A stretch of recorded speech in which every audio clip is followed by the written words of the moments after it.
Richard was a young, tall, dark, and handsome billionaire. He owned many companies and was loved by the public. But Richard had one big dream.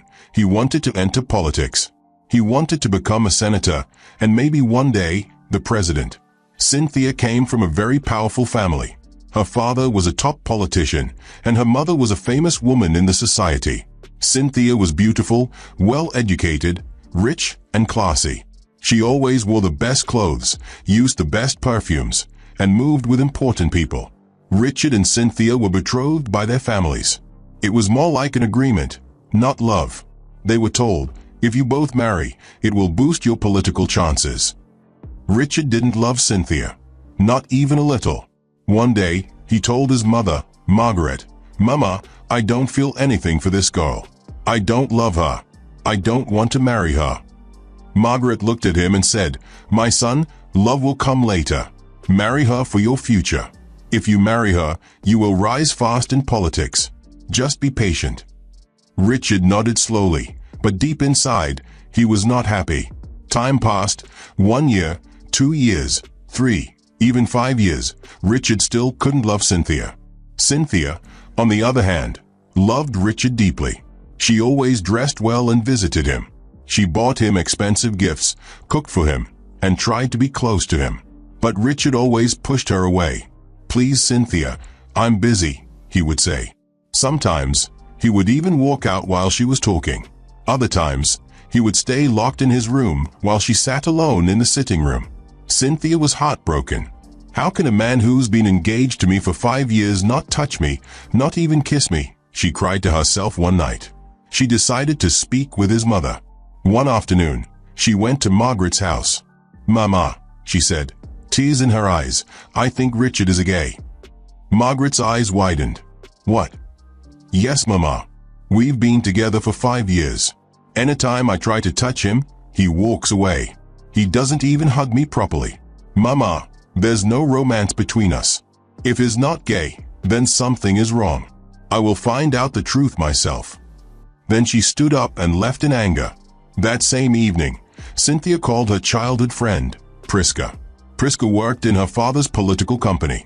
"Priska, I need your help," she said over the phone. "Find me a beautiful young girl. I want to hire her as a maid, but her real job is to seduce Richard. I want to know if my fiancé truly likes women."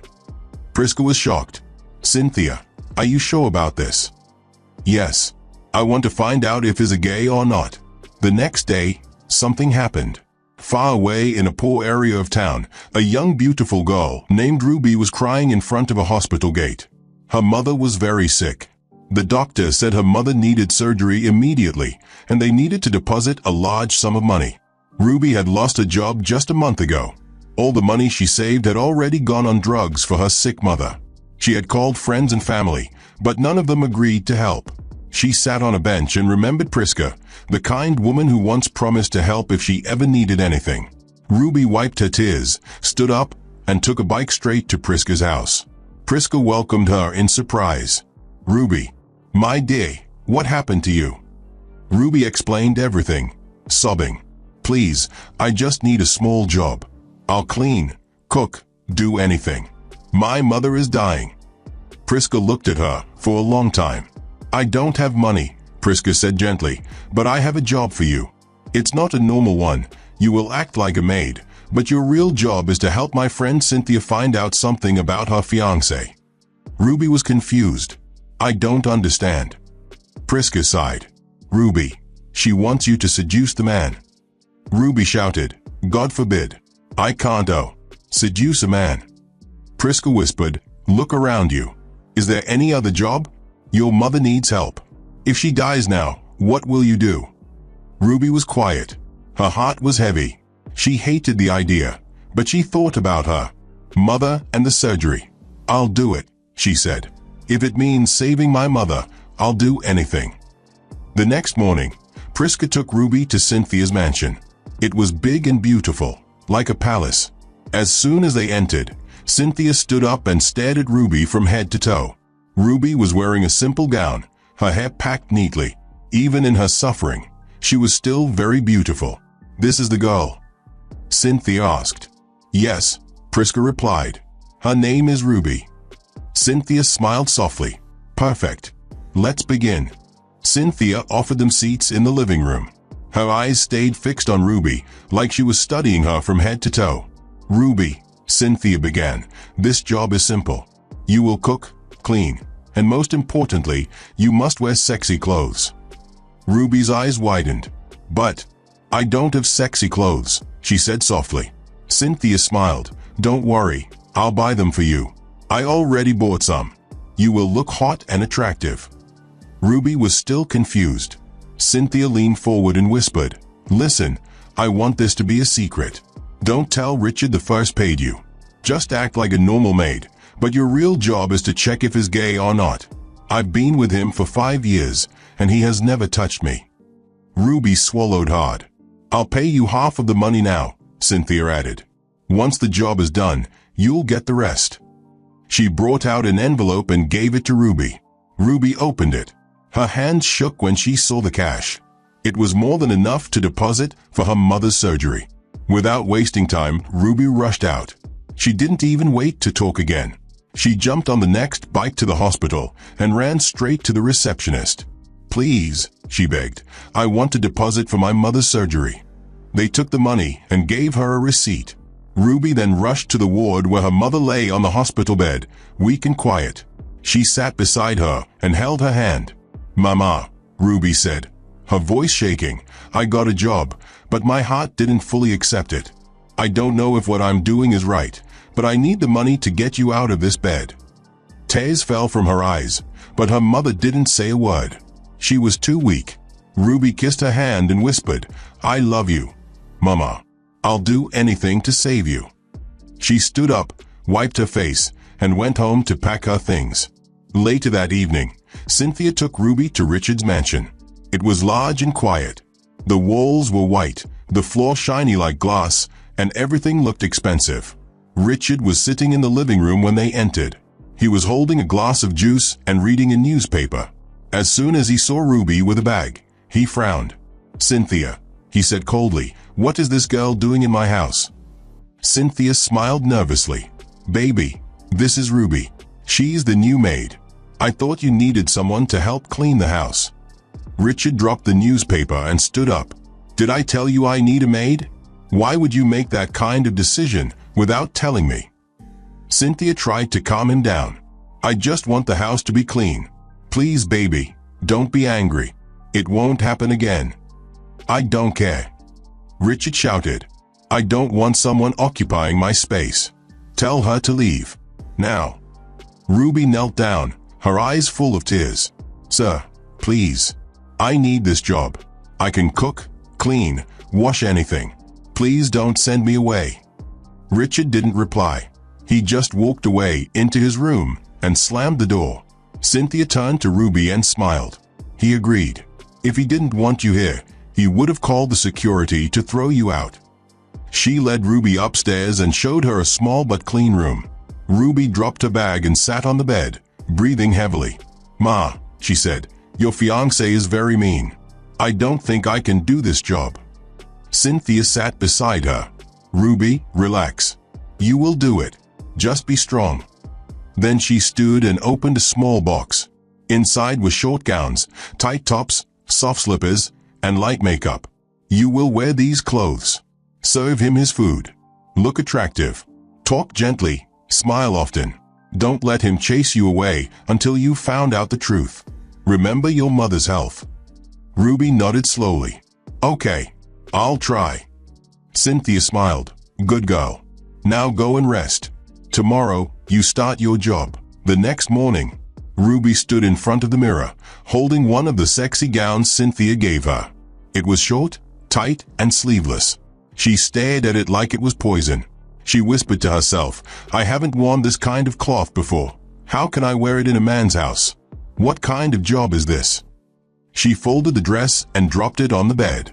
Instead, she wore a simple long gown and tied her scarf. Then she stepped out and started cleaning the house, one corner at a time. She cleaned the windows, swept the stairs, and arranged the living room.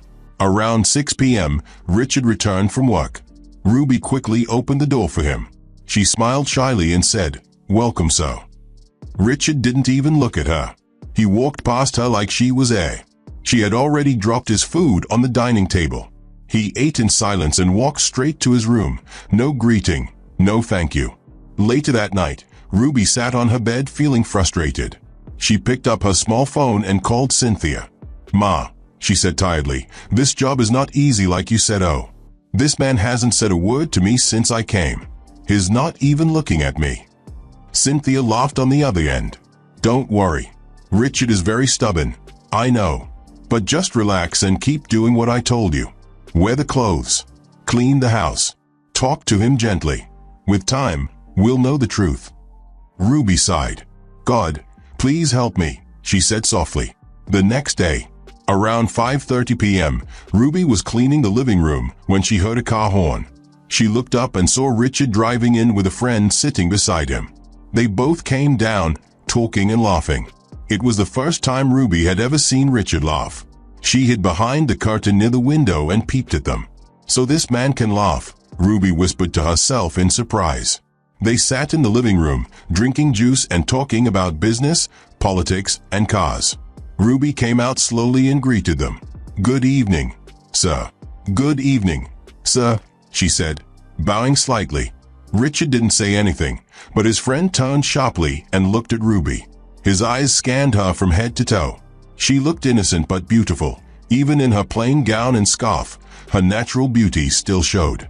Ruby turned quickly and left.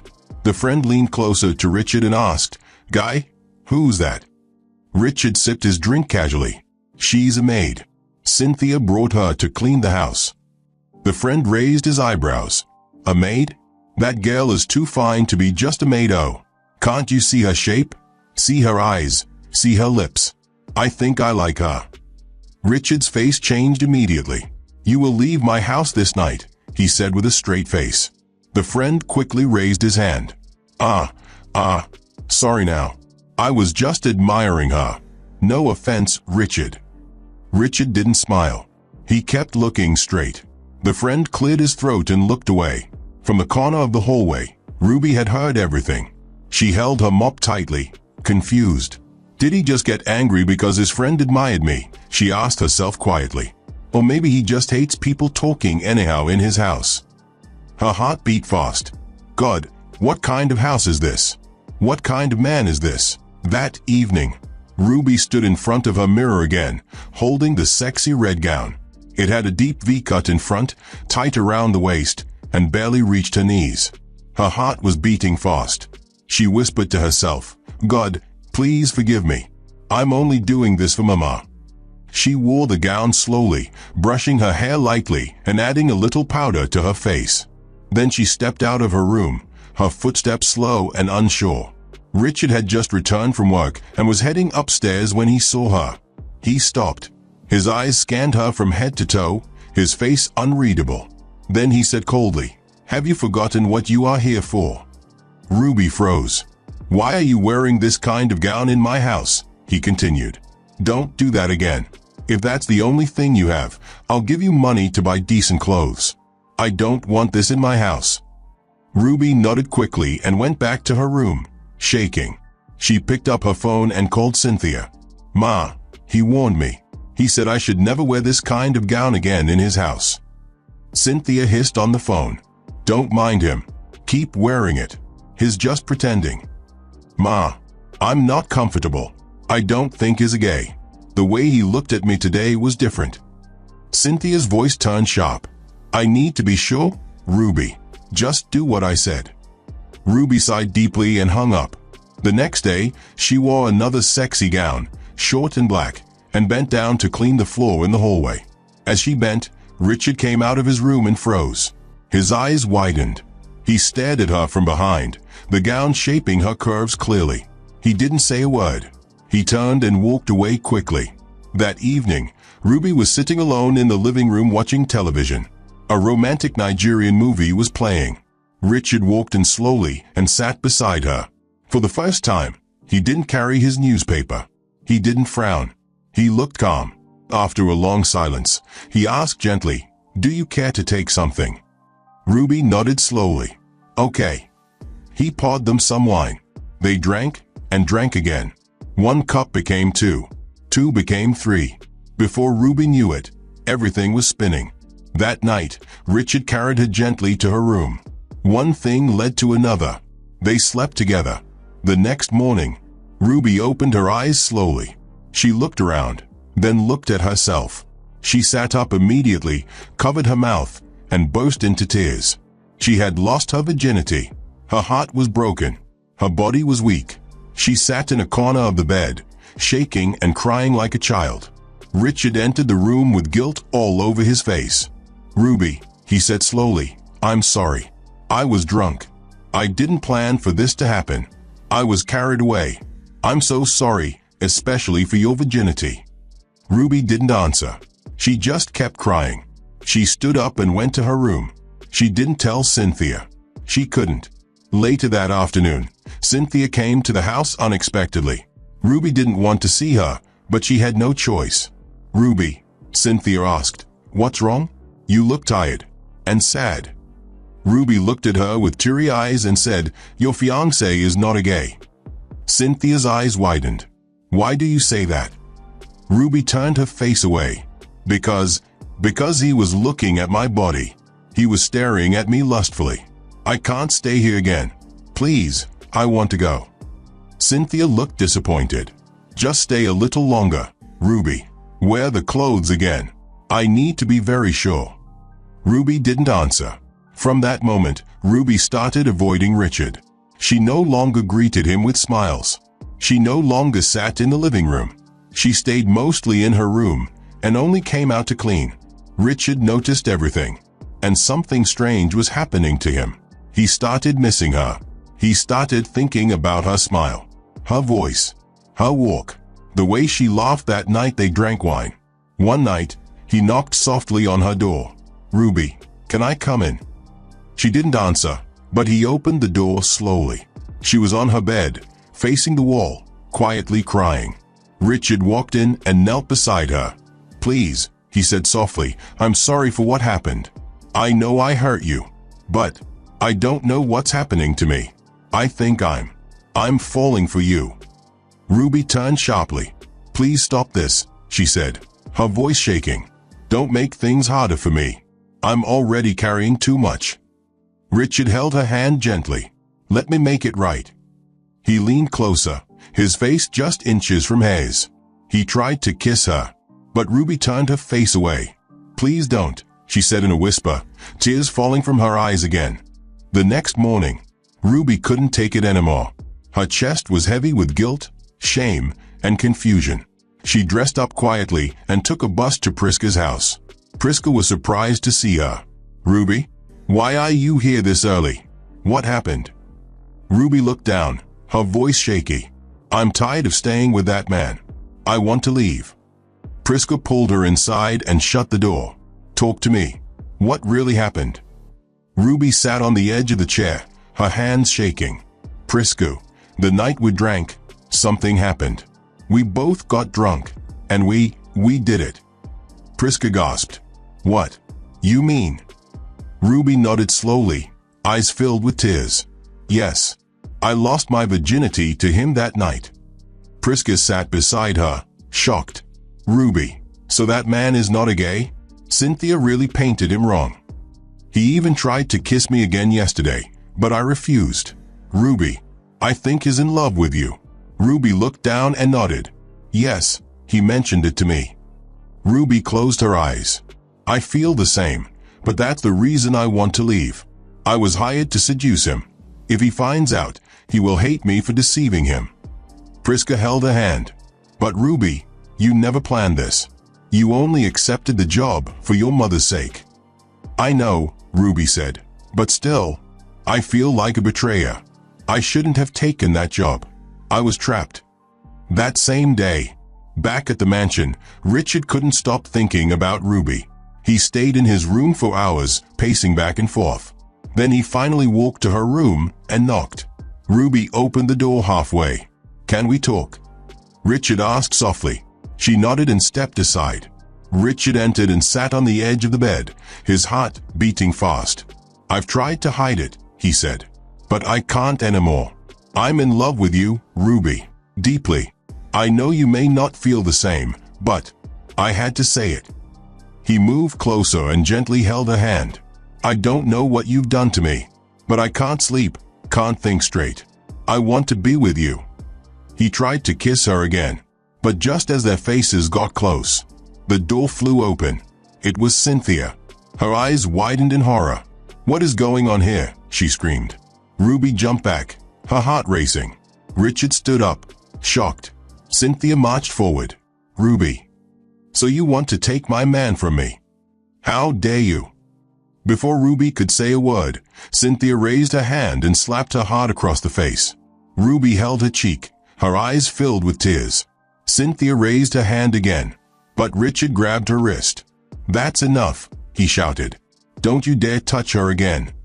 Cynthia turned, full of rage. She must leave this house. Ruby, pack your things and leave now. Richard stood in front of Ruby like a shield. Leave where? No, Ruby is not going anywhere. Richard, are you out of your mind? Cynthia shouted. This girl is a maid. Richard replied sharply, this is my house, Cynthia.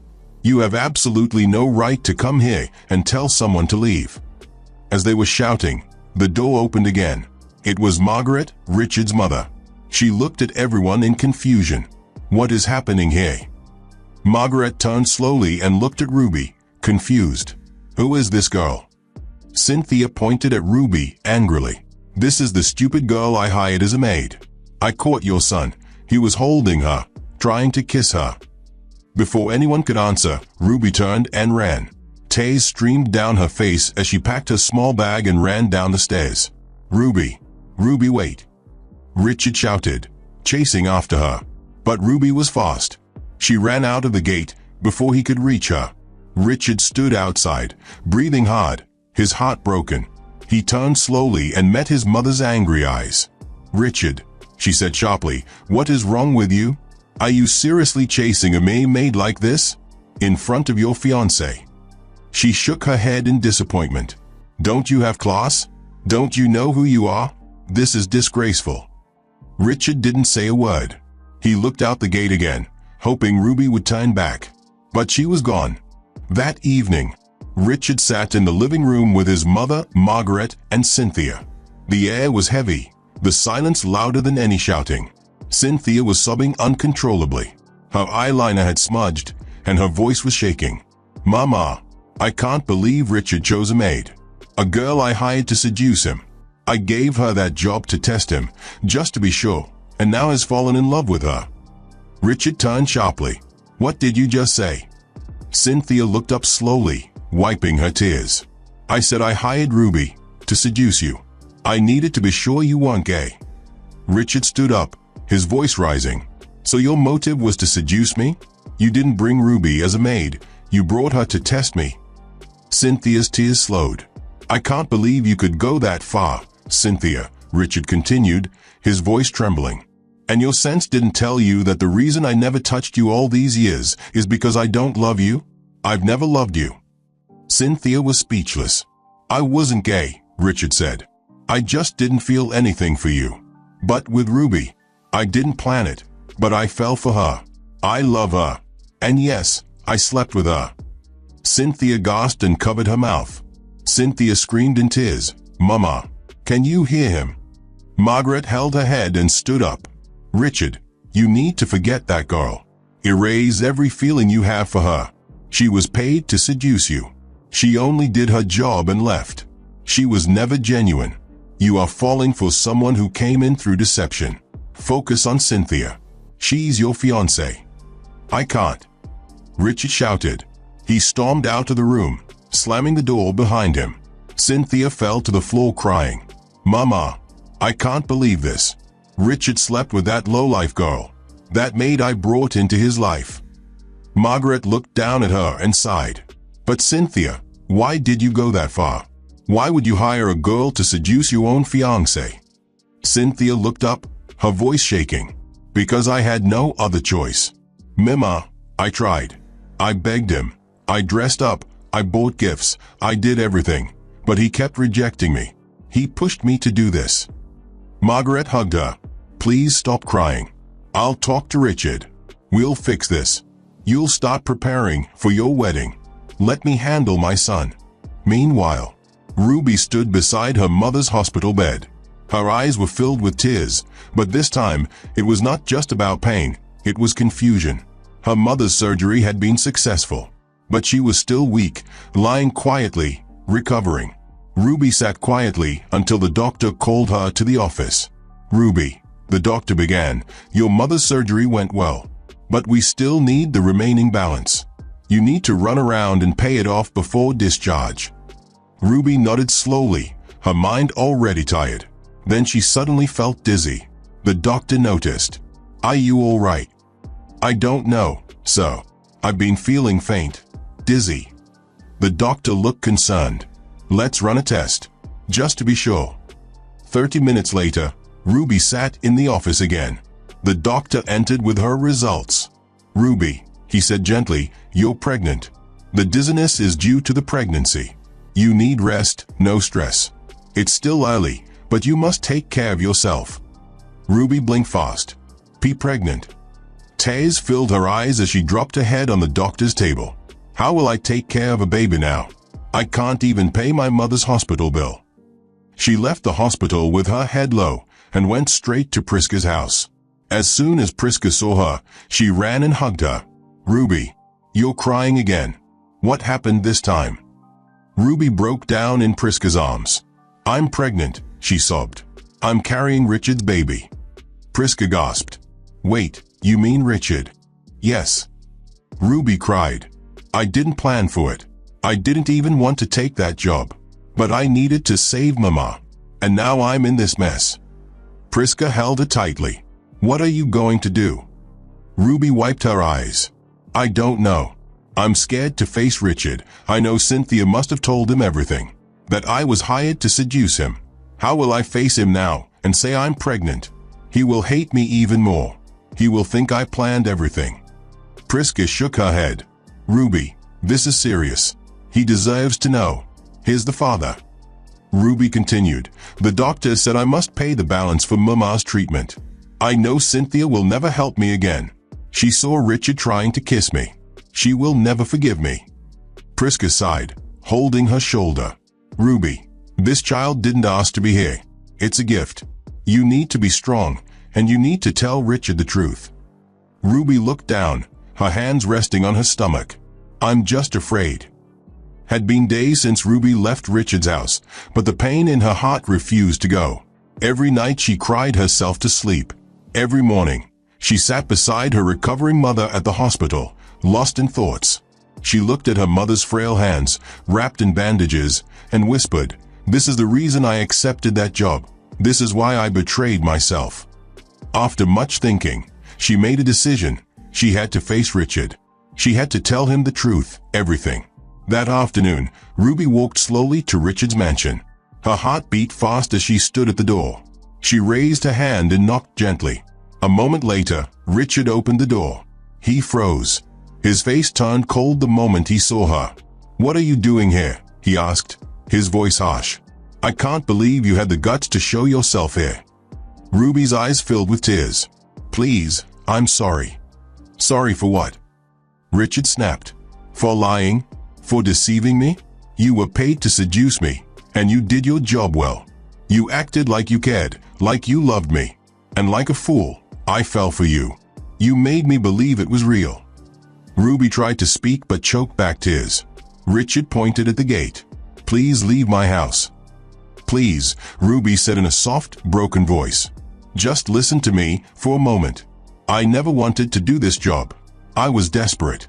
I lost my job, and my mother was dying. The doctors needed money for her surgery, and I had nothing.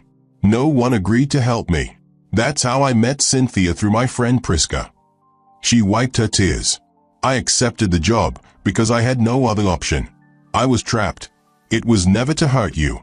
I'm so sorry, Richard. I came today to tell you the truth." Richard turned away but didn't speak. Ruby continued. "I'm pregnant, Richard. I know Cynthia is your fiancée, and I know you're angry with me. But I'll hustle and raise this child on my own, even if you want nothing to do with us." She turned to leave, her tears dripping like rain. But just as she stepped out, Richard called her back. "You can't make that decision alone," he said softly. "I will take responsibility for the child. But I want you to live here with me, Ruby. Let me take care of you. And the baby." Ruby turned slowly, her eyes wide. "What did you say?" Richard stepped closer. "How is your mother?" "She's recovering," Ruby replied. Richard nodded. "Good. I'll give you money for her hospital bills." Ruby stood still, speechless. "Thank you." The next day, Richard was in the living room when his mother, Margaret, walked in, holding her handbag like a weapon. "Richard," she said sternly, "we need to talk." "Mama, I'm listening." She sat down and folded her arms. "It's time to put all this drama behind and forgive Cynthia. Let's plan your wedding. That girl loves you. She's from a good family. You need her, Richard, especially for your political future." Richard sighed and rubbed his forehead. "Mama, I can't marry Cynthia." "Don't say that." Margaret snapped. "Do you want to throw away all your dreams?" Just then, Ruby entered the house, wearing a simple gown and holding a small bowl of fruits she had cut for herself. Margaret's mouth dropped open in shock. "What is this girl still doing in your house?" she shouted, standing up immediately. Richard stood too, his face calm. "Mama, she's not just this girl. She's carrying my child." Margaret's voice shook. "What?" "You heard me," Richard said. "She's pregnant for me. And you don't expect me to throw her outside like garbage. I put her in this condition, and I'll take full responsibility." Margaret looked at Ruby with disgust. "I don't understand you anymore, Richard. Why bring her to your house? Do you know how Cynthia will feel if she finds out?" Richard raised his hand gently. "Mama, it's not working between me and Cynthia. I've said it before. I don't love her, and I can't pretend anymore. But you need Cynthia to achieve your political dreams." Richard's eyes turned sharp. "So to achieve my dream, I should marry someone I don't love and live a miserable life?" Margaret was silent. "Is that what you want for me, Mama?" Richard asked. "To be unhappy for the rest of my life, just so I can climb into politics?" "I don't want that life. I don't need her family help anymore. I have people who truly believe in me, people who stand by me. I want to win through sincerity and truth, not through connections that will cost me my happiness." "Richard, Please, Mama," he interrupted gently, "just leave me alone. Let me live my life." Margaret stood there, speechless. Ruby had gone into her room quietly. Margaret turned slowly, picked her bag, and walked out of the house. It was a bright Saturday morning. The sun smiled over the mansion as birds sang sweetly around the compound. Inside the living room, Richard and Ruby sat on the couch, laughing softly. Richard gently touched Ruby's growing baby bump. Ruby smiled, shyly turning her face away. The doorbell rang. Richard stood to check who it was. It was Cynthia. As soon as the door opened and she saw Richard and Ruby holding each other, giggling like lovers, her mood changed instantly. Her face turned red with rage. "What is this lowlife girl still doing in your house?" Richard stood firm, shielding Ruby. "Cynthia, enough of that insult. That lowlife girl is carrying my baby." Cynthia gasped like someone who had been slapped. "Richard," she stammered. You betrayed me? After all these years I have loved you." "I'm sorry, Cynthia," Richard said calmly. "But can't you see? It's not working between us.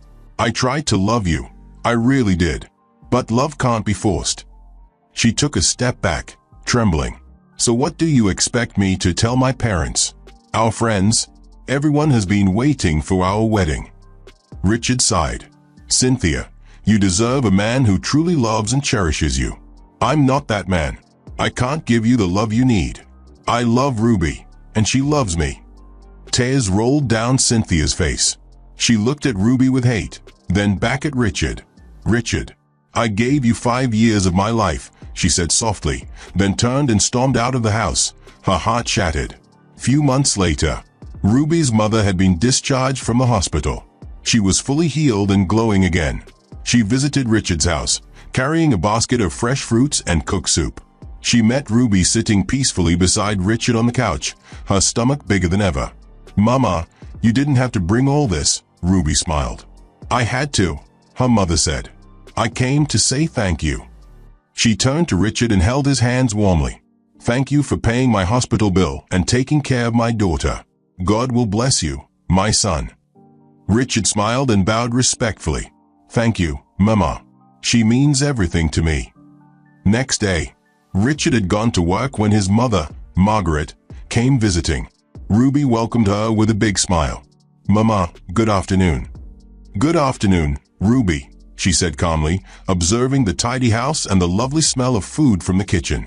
Ruby served her rice and stew with chilled juice and sat respectfully beside her.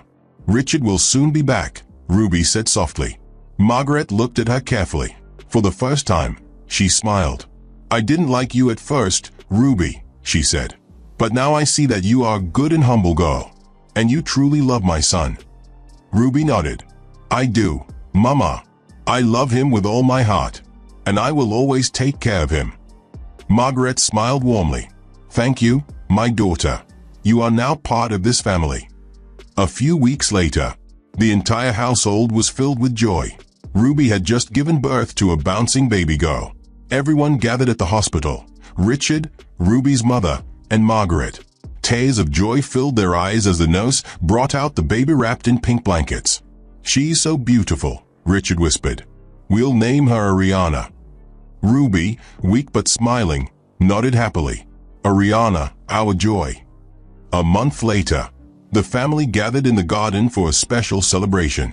While everyone was laughing and eating, Richard suddenly went down on one knee in front of everyone, holding a shiny diamond ring. Ruby gasped. "Ruby," Richard said with tears in his eyes, "you came into my life when I was empty. You changed my heart. You gave me joy. You gave me a daughter. Will you marry me?" Ruby's eyes filled with tears. "Yes. Yes, Richard. I will marry you." Everyone clapped and shouted in joy. Priska danced and hugged Ruby. Margaret held Ariana and kissed her forehead. Ruby's mother sat beside them, smiling proudly. It was a beautiful ending to a love story that started with pain, lies, and doubt, but ended with truth, forgiveness, and unconditional love. The end.